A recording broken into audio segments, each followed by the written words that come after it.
রাসলীলা মানতে ভগবান তোমাদের সবার মনস্কামনা পরিপূর্ণ করবে। বুঝতে পারলেন?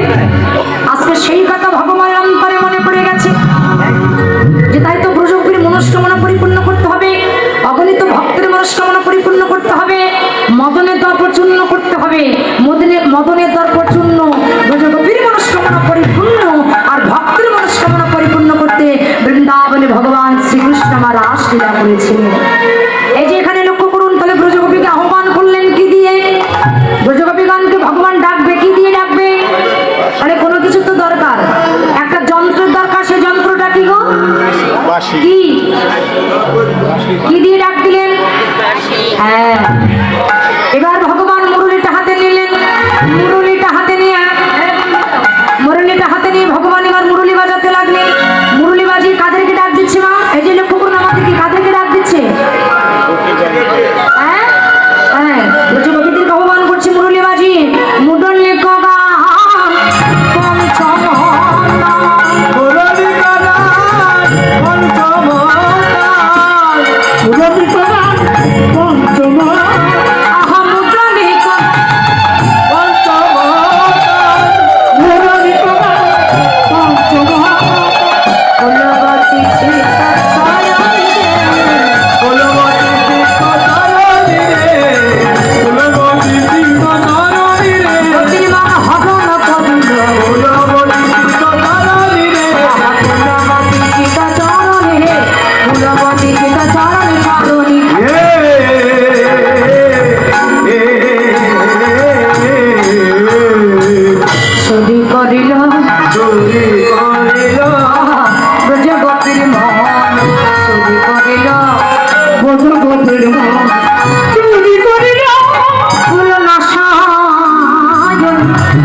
সেই রমণী ভগবানের ডাক শুনে কোলের সন্তানকে ফেলে দিয়ে উন্মত্ত পাগলের ন্যায় হয়ে কৃষ্ণ কৃষ্ণ বলতে বলতে চলে যাচ্ছেন।